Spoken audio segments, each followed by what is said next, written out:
Bueno, bien, la mayoría lo pudo leer entonces a el texto, el escuchatorio en la relación médico-paciente. Como les decía, el texto lo que busca es que ustedes puedan conciliar lo teórico, que sería el modelo biopsicosocial, con la práctica profesional, ¿sí? Para que los conceptos no queden en abstracto, sino que puedan ver cuál es la manera de proceder de un profesional de la salud, en este caso médico, pero podría ser enfermero, podólogo, ¿sí? Cualquier otro profesional de la salud, ¿sí? Que tiene una mirada, ¿sí? Compleja hacia el paciente y una mirada compleja respecto del modo en el que entiende la salud y enfermedad, ¿sí? El doctor Maglio fue jefe de la unidad de terapia intensiva del Hospital Muñiz, ¿sí? Durante muchísimos años, durante 35 años, ¿sí? Y después decidió ponerse a estudiar en la Facultad de Filosofía y Letras de la UBA, ¿sí? E integró ahí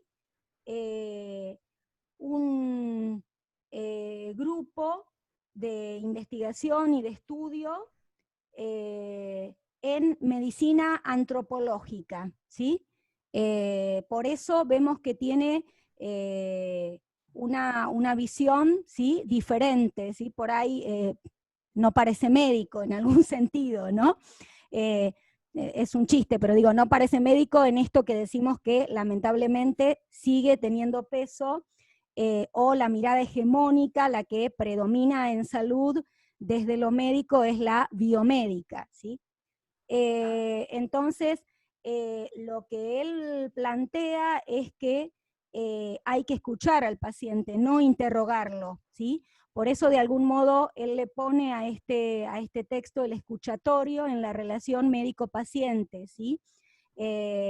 Muchas veces los médicos interrogan, ¿sí? Arman un cuestionario preformado, pero no se disponen a escuchar al paciente, ¿sí? Por otro lado, señala de la importancia de poder generar empatía. ¿Qué quiere decir esto? Algo que parece obvio y que también muchos profesionales de la salud, no solo médicos, sino profesionales de la salud de otros campos de la salud, no utilizan, ¿sí? El ponerse en el lugar del otro, ¿sí? Por eso él dice que cuando a alguien se le dice, o a un adolescente se le dice, tenés acné, se le está brindando supuestamente su diagnóstico de modo eficaz, de modo preciso, de modo claro, pero tengo que pensar antes de decir eso, qué es lo que siente el paciente, cómo repercute eso en el paciente. Y entonces dice él, si a un joven le digo, vos tenés acné, siente vergüenza, ¿sí? Si a un paciente le digo, usted tiene SIDA, ¿sí? Porque él trabajó, como les decía, en el hospital Muñiz, o sea que incluso cita pacientes con HIV que él ha tenido que acompañar y tratar, el paciente se siente discriminado, ¿sí? Entonces, el poder generar empatía, ponerse en el lugar del otro y poder de algún modo percatarse de qué es lo que el otro puede recepcionar, ¿sí? O de qué modo el otro puede llegar a sentirse con lo que yo le digo, ¿sí? Con lo que yo le comunico, ¿no? Y lo que él promueve es la búsqueda de un encuentro con el paciente, ¿sí? Por eso esto de no el interrogatorio, sino el escuchar, ¿sí? Y en este trato que él trata de, bueno, es redundante, pero en este trato que él incentiva en cuanto a cree que es el que hay que brindar a los pacientes, habla de el cuidar y el curar, o sea, de la mano el cuidar y el curar, ¿sí? Muchas veces la medicina, él dice, se centra o se proponen los profesionales de la salud el curar, ¿sí? Y dejan de lado o ni siquiera contemplan el cuidar, ¿sí? Para él es tan importante el tema de la curación o no que se logre con el paciente, porque bueno, él acá redacta muchos casos en los cuales lo que le hace es el acompañamiento hacia la muerte, ¿sí? No, son pacientes que no tienen, digamos, posibilidad de continuar en algunas de las viñetas que él redacta, ¿sí? De continuar sosteniendo la vida, ¿sí? Porque nada, ya sus cuadros no les permiten esto, pero está el cuidar, ¿sí? Está la importancia del cuidar. Y bueno, también es un aspecto que los profesionales de la salud tenemos que revisar porque muchas veces en el énfasis por el curar se deja de lado o ni siquiera se contempla el cuidar al paciente, ¿sí? Y otra de las cuestiones que él señala es que se tecnologiza y se despersonaliza. ¿Qué quiere decir esto? Que los avances de la técnica, la hiperespecialización, como decía en una de las clases pasadas Griselda, en su experiencia como enfermera, ¿no? La hiperespecialización, la tecnificación, el uso cada vez más avanzado de la tecnología en lo médico, desdibuja a la persona, ¿sí? Despersonaliza, y lo que él dice es que se torna alienante, ¿sí? Alienante, enloquecedor, ¿sí? Alienante es cuando justamente alguien queda desdibujado, ¿sí? Pero no solo alienante para el paciente, sino dice también alienante para el médico, para el profesional de la salud, ¿sí? Porque las cosas quedan desvirtuadas, ¿sí? Entonces él dice que es necesaria la técnica, ¿sí? Y que tenemos que rescatar, digamos, de algún modo los avances y las herramientas que la técnica o la ciencia hoy nos aportan, pero de ningún modo desligarlos o dejarlos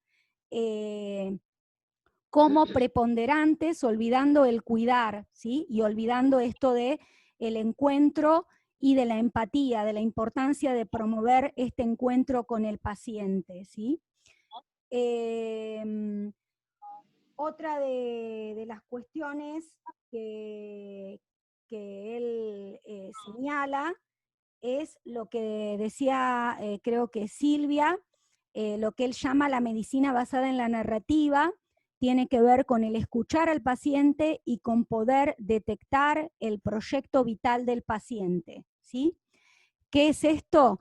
Es justamente el proyecto de vida del paciente, ¿sí? Aquello que al paciente lo liga a el deseo, ¿sí? ¿Se acuerdan que hablamos en algunas de las clases? Esto no lo voy a tomar, solamente lo estoy comentando porque está en relación con lo que el doctor Maglio propone, ¿sí? Habíamos hablado de que tenemos todos los sujetos humanos, tenemos una pulsión de muerte y una pulsión de vida. La pulsión de muerte es aquella que tiene que ver con lo destructivo, ¿sí? Con lo tanático, y la pulsión de vida tiene que ver con los aspectos creativos, los aspectos que nos conectan con el deseo, con la motivación, con el crear, el avanzar, el seguir adelante, el apostar, ¿sí? Entonces, él lo que advierte como profesional de la salud es que más allá de la gravedad del cuadro del paciente es fundamental tener en cuenta su proyecto vital, ¿sí? Porque es aquello de lo cual podemos agarrarnos, entre comillas, o a lo que podemos aferrarnos para acompañar al paciente, ¿sí? Es aquello que le da sentido a la lucha del paciente, ¿sí? Cuando el paciente se da por abatido, ya está, no tenemos más cartas que jugar, ¿sí? Si el paciente se da por vencido, no hay más incentivo, ¿sí? que lo pueda ayudar, ¿sí? Entonces, por eso él dice esto, y fíjense, en el caso del abuelo, que se tomaba el vermucito con los amigos, ¿sí? Ah, sí. Lo que ocurre con este abuelo, ¿no? Él dice que llegó el abuelo para un chequeo, y que como toda persona mayor tenía por ahí algunos niveles en el análisis clínico o en los análisis clínicos un poco distorsionados, y bueno, lo que él dice que era ahí un médico inexperto o muy novato, ¿sí? Que recién empezaba a trabajar, le indicó una dieta restrictiva, ¿sí? Una dieta estricta, y que a las 2 semanas apareció el abuelo con la hija, súper angustiada porque el padre había entrado como en una cuestión depresiva, ¿sí? Y cuando él empieza a indagar por qué, a qué se debía esto, detecta que el proyecto de vida de ese paciente adulto mayor era todos los días salir un rato a tomarse el vermucito y a jugar a las cartas y a conectarse con los amigos, ¿sí? Con su grupo de pertenencia. Y al tener esta dieta tan estricta, empezó a dejar de salir, porque bueno, él, obviamente no podía tomar alcohol, por ahí con el vermut viene una picada, o no sé, o maní salado, o lo que se le agregue a esa bebida, y bueno, y se empezó a deprimir. Así que él tuvo que de algún modo detectar la importancia que tenía para este paciente, ¿sí? Esta conexión y este intercambio con amigos, que tuvo que revisar lo que él había indicado, su indicación, ¿sí? Que tuvo que reflexionar acerca de esta cosa tan restrictiva que él le había impuesto de alguna manera, ¿no? Porque resultó dañino para el paciente. Profe. Sí. Sí, no, perdón. Un poco también puede estar pasando esto con el aislamiento, con los abuelos. Por ejemplo, mi hermana está en un hogar, ¿no? Y ella ahora se le hacen lagunas, y por ahí ella tenía salidas. Por ahí venía una peluquera a buscarla, no sé si tiene algo que ver, ¿eh? Venía a buscarla en su auto, la llevaba a la peluquería, la traía, iba a un centro como de distracción de jubilados a una cuadra, y la volvían a traer al hogar, y ahora está con lagunas, y bueno, está con una dieta muy estricta por la diabetes, está en el aislamiento y yo digo, por ahí, yo le decía a la enfermera y a la doctora encargada, que le digo, por ahí darle un poquito, un alfajor, porque estaba acostumbrada ella a comer su alfajor, buscando el mal menor. No sé, se me vino eso, ¿no? Que por ahí tiene algo que ver también eso, el estar tan estricto en todo, en el aislamiento, en sacarla de esa distracción, en sacarle la comida que por ahí ella comía un alfajor a pesar de su diabetes, y ahora sacarle todo, no sé si tiene algo que ver con esto. Sí, por supuesto, Mónica. Sí, por supuesto. Está muy bien pensado lo que vos articulaste. ¿Por qué? Porque justamente su momento de esparcimiento por ahí o de conexión con lo vital para ella estaba representado en esas pequeñas salidas que podía hacer o en esos permitidos, ¿sí? Que se podía dar, y eso a ella le hacía bien, ¿sí? Le hacía bien, pero no, acá vamos a lo mismo. Vos, Mónica, señalás el permitido del alfajor, ¿sí? Sí. Por ahí alguien lo escucha y dice, bueno, un alfajor más, un alfajor, ¿sí? No significa eso. Lo que,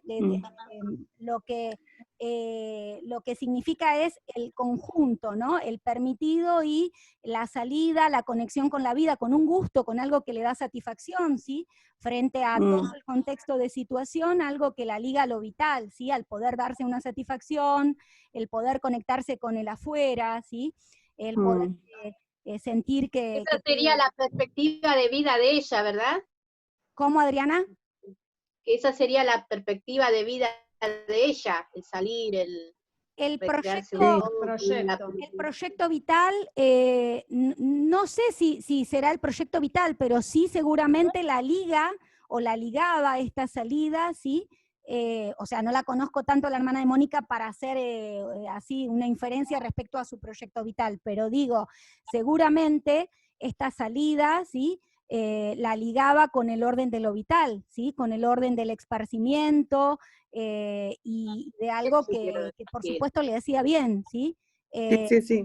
Y acá tenemos otra cosa que el doctor Maglio señala y que yo ya les venía diciendo, que se descubrió con la psicoinmunoneurobiología, que es la conexión que hay entre lo emocional, lo mental y lo físico, ¿sí?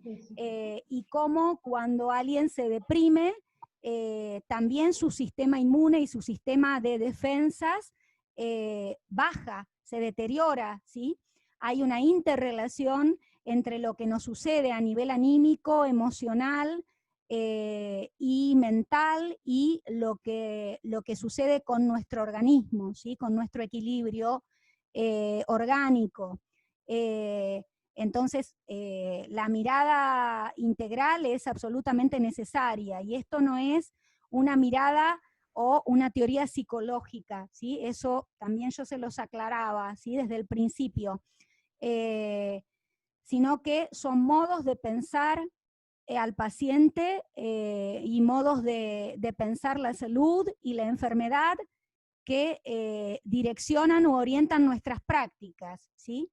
Porque de acuerdo a cómo, a la concepción que tengamos o a cómo pensemos al paciente y su afección, vamos a intervenir y vamos a acercarnos a él de determinada manera u otra, ¿sí? Con determinado abordaje o determinada intervención, ¿sí? Profe, Sí, sí, ¿qué preguntas? eh, no, yo quería preguntarle algo con respecto a No, lo que está diciendo. Em, por ejemplo, usted puso el caso del adolescente con acné.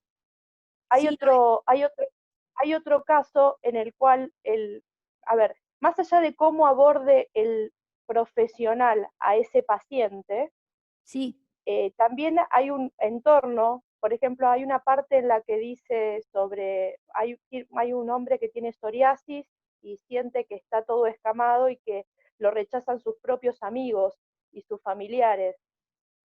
sí. Y la cortisona no le sirve que tanto como si los amigos y los familiares pudiesen acercarse a él. Bueno, en ese caso, el médico tiene un límite ahí. Él puede abordarlo desde un lugar eh, psicosocial importante, pero después hay un entorno que él no puede manejar. No, por supuesto que no, Noé, pero fíjate que él lo que hace es tratar de contactar a la familia porque por lo general uno en la anamnesis o en la historia clínica que realiza debería de rastrear, ¿sí? Algo acerca del grupo familiar del paciente o tener, ¿sí? Algún tipo de información sobre esto y puede revertir la situación, ¿sí? Porque les explica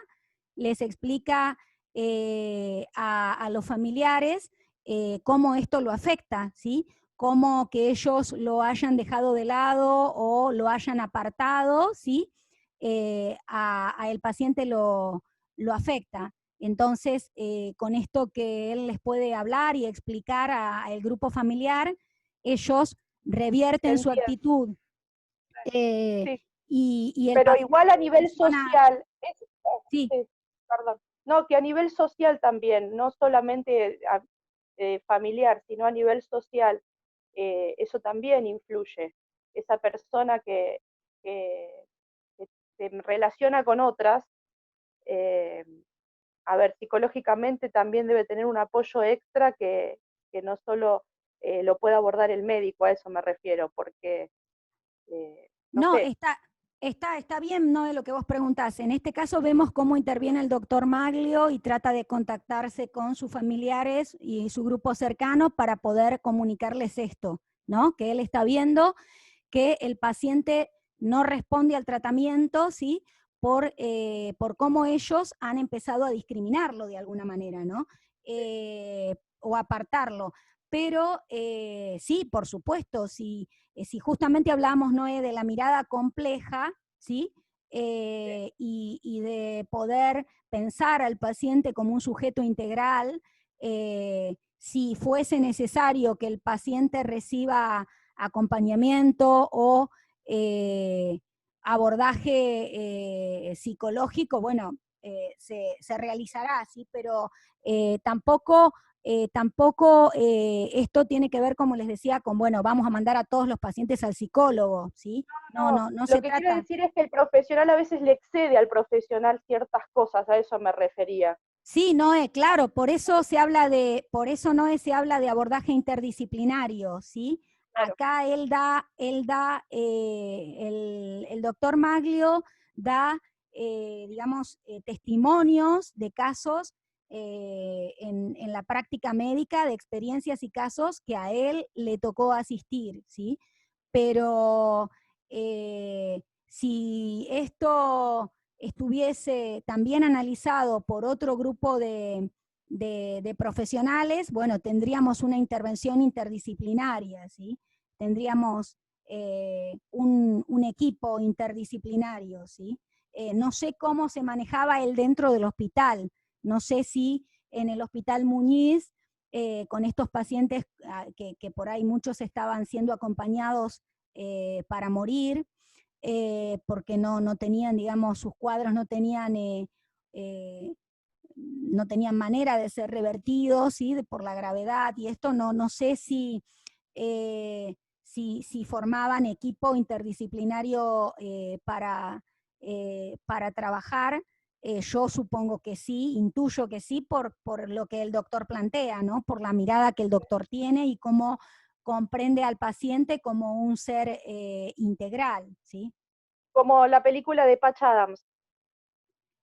Claro, en la película de Patch Adams está la cuestión de la importancia de lo anímico, ¿no?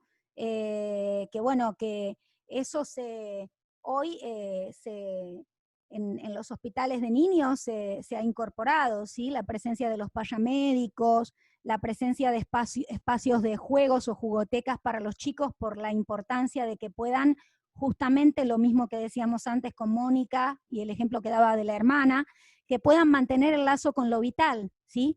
En ese proceso doloroso, en ese proceso de hospitalización, ¿sí? Y situaciones por ahí de exposición a un montón de tratamientos o, ¿sí? O cuestiones invasivas a veces, ¿sí? Que los niñitos puedan mantener el lazo con lo vital, ¿sí? En todos los hospitales de niños hay ahora, digamos, jugotecas y los chicos pueden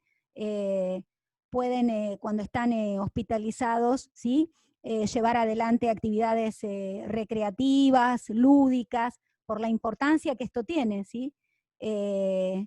Así que sí, va en ese sentido, ¿no? Está bien. ¿Hay alguna pregunta, duda con esto?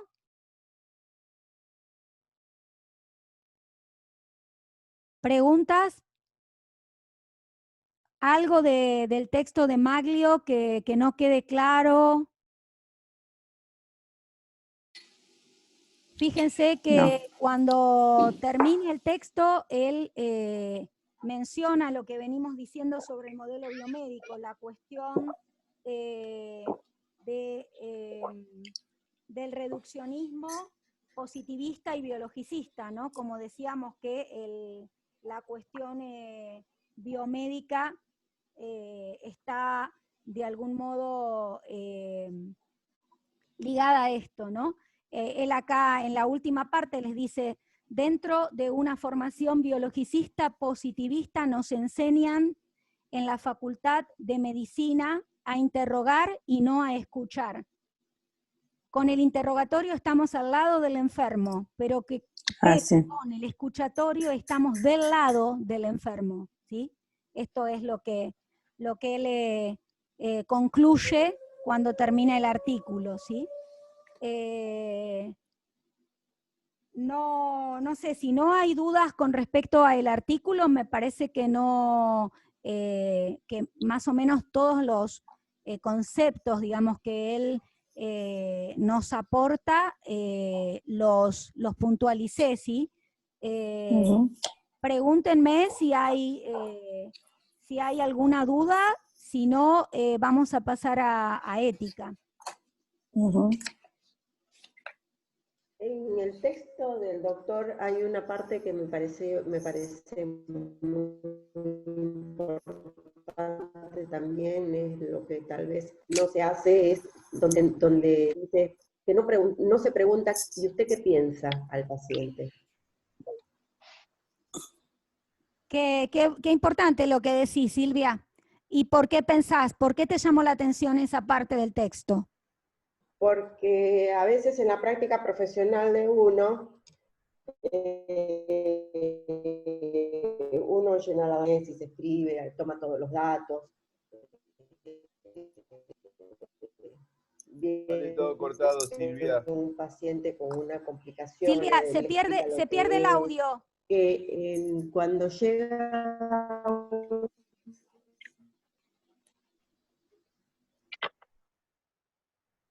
Silvia, empezá de vuelta porque se perdió todo tu audio. Me Sí, no llamó se la escuchó. atención porque, sí, es cierto, a veces... Bueno, a ver, ¿ahí me escuchan? Ahora sí, sí. Bueno, Sí, en la quedate práctica... ahí, quietita. En la práctica profesional muchas veces viene algún paciente, alguna consulta, y nosotros realizamos, escribimos la anamnesis, hacemos ciertos cuestionamientos, preguntas, pero no dejamos muchas veces de preguntar, ¿no? ¿Y usted qué piensa? ¿Por qué cree que tiene esto?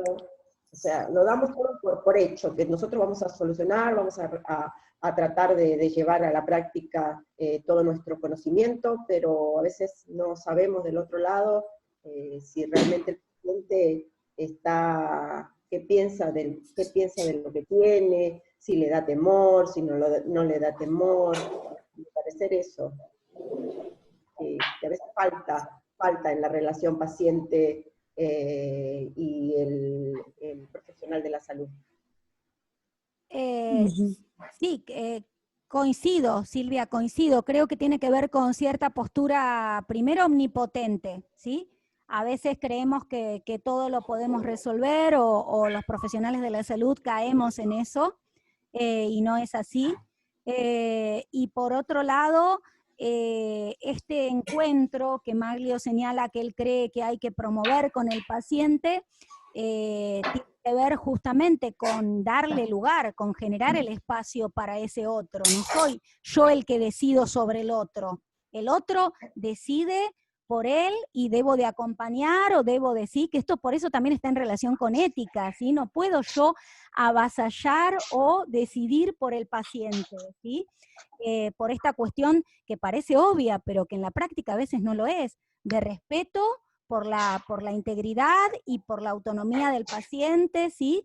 Y por el poder de decisión que el paciente tiene que tener sobre su tratamiento, sobre la intervención que se le realice, ¿sí? Todo esto es sumamente importante.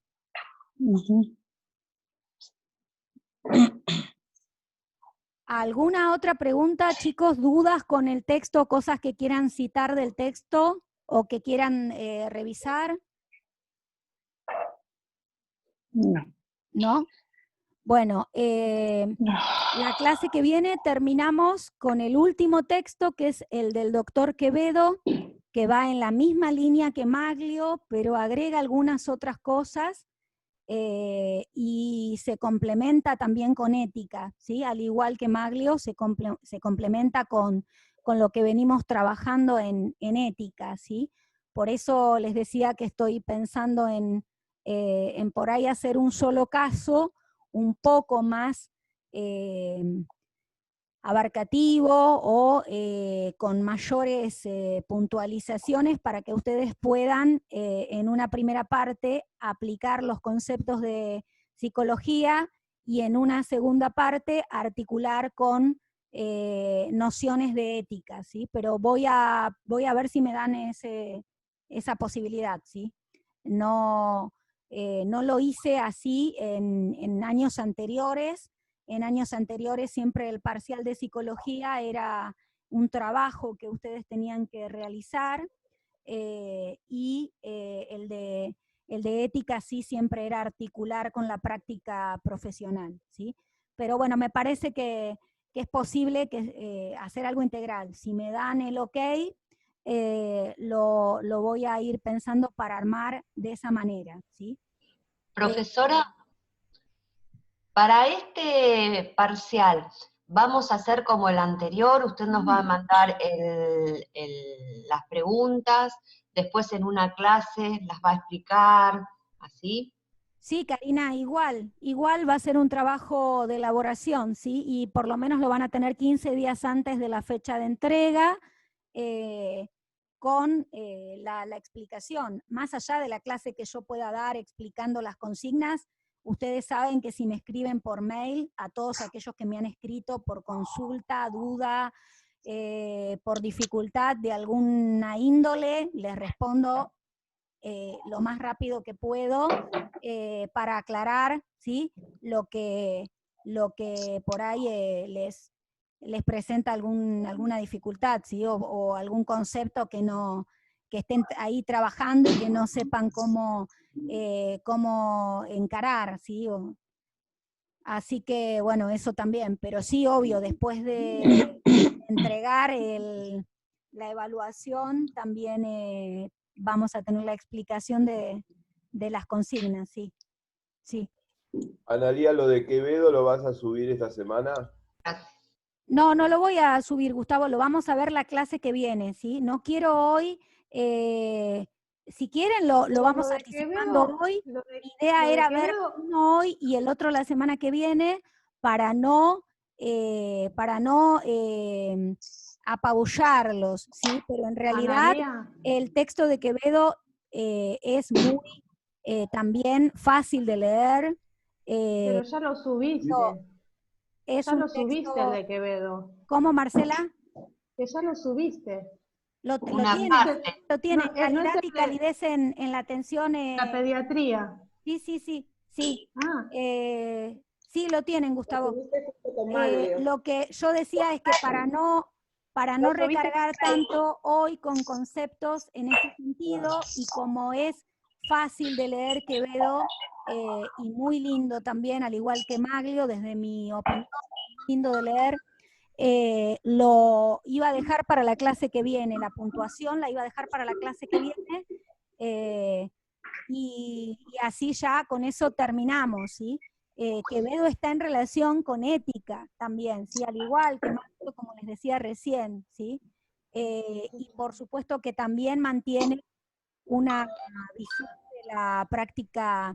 de la práctica en salud, con una mirada integral respecto del paciente, ¿sí? Y habla de la importancia de la calidad y de la calidez, o sea, va en la misma línea que Maglio en ese sentido, ¿sí? La tecnología o los aportes científicos son bienvenidos, pero siempre tienen que ir de la mano del cuidar, y de el poder tener un trato cálido con el paciente, ¿sí? Como cuestión, como premisa fundamental, ¿sí? Las dos cosas. Curar, pero cuidar también, y a veces cuando no se puede curar, ¿sí? Se enfatiza el cuidar, ¿sí? Cuando ya no se puede, digamos, curar. ¿Alguna otra pregunta, duda? No. ¿No? Bien, entonces con esto terminamos con psicología hoy. Como les decía recién, prefiero dar Quevedo la clase que viene, ¿sí? Así no es tanto, y el parcial va a ser hasta Quevedo, o sea, entra Maglio y Quevedo y ya, ¿sí? No va a agregarse más material, ¿sí? Sí, Mónica, ¿me querés preguntar algo o no? No, que, o sea, y Freud, ¿no? Desde allí, después Claro, Quevedo, lo la que les teoría decía desde el psicoanalítica. principio, ¿sí? Ah, Lo de teoría psicoanalítica, en verdad, como es parte de las unidades que son de introducción a la psicología, a mí me hubiese gustado y servido, a ustedes también, que pueda ser evaluado en la primera etapa, como sucede frecuentemente. Pero contemplando que ya era bastante extenso el parcial y que fue una cursada típica, me parecía que era demasiado agregar también todo lo que es teoría psicoanalítica en el primer parcial, ¿sí? Entonces lo dejé para esta segunda instancia de evaluación. De eso va a haber una o dos preguntas nada más, y después mi idea es tomar un caso o que diseñen intervenciones en relación a un caso, aplicando los conceptos de Fraile y sumando los aportes teóricos de Maglio y Quevedo, y con eso estamos aplicando o estamos articulando todo lo trabajado en estas segundas unidades, ¿sí?